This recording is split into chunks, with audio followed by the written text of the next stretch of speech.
Рамазан айы күллі мұсылман қауымы үшін ерекше уақыт. Бір жылдың ішінде елімізде көптеген айтулы оқиға болды. Қазақстан халқына адал қызмет етуге ант етемін.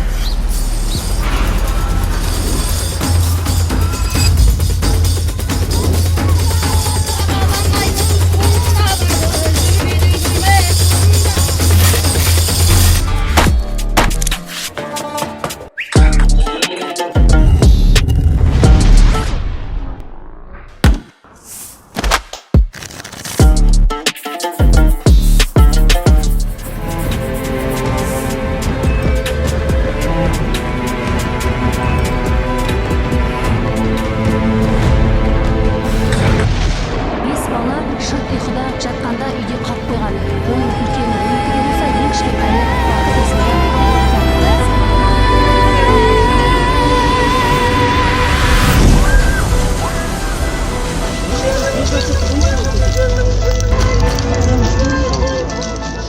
жерлесіміз коронавирус жұқтырыпты.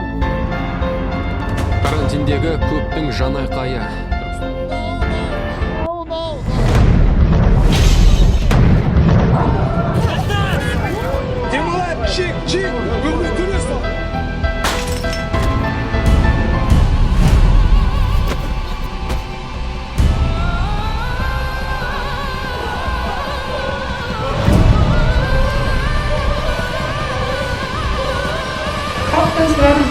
Елді өзгертем десеңіз, өзіңізді өзгерттіңіз.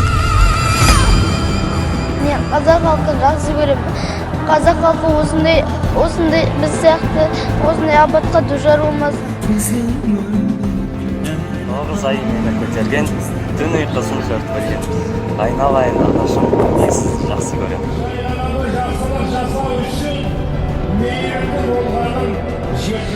Мен өз халқымды жақсы көремін. Біз босқын емес, осы мемлекеттің азамат екендігімізді сезіндік. Мемлекет біздің қорғанымыз екендігін сезіндік. Ал енді мына менің аяғымның 10 саусағымен тіккен дүниені сіздердің шүріктей 10 саусақтарыңыз не істемейді. Ешқашанда жасаудан жалықпаңыздар. Алдағы келген кедергіден қорықпаңыздар. Әкел доктор.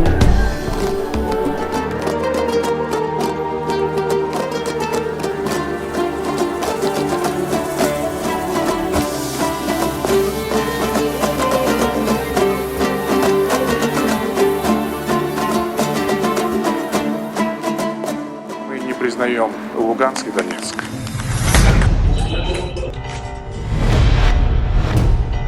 Қазақстан егемен ел ретіндегі қуатты мемлекетке айналады. Мен мұны зор сеніммен айтып тұрмын.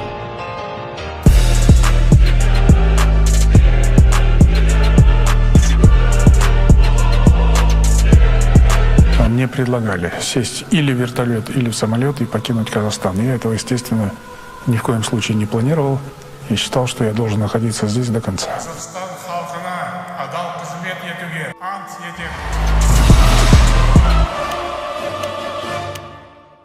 Баршаңызға амандық тілеймін. Еліміздің береке бірлігі арта берсін. Дуа тілектеріңіз қабыл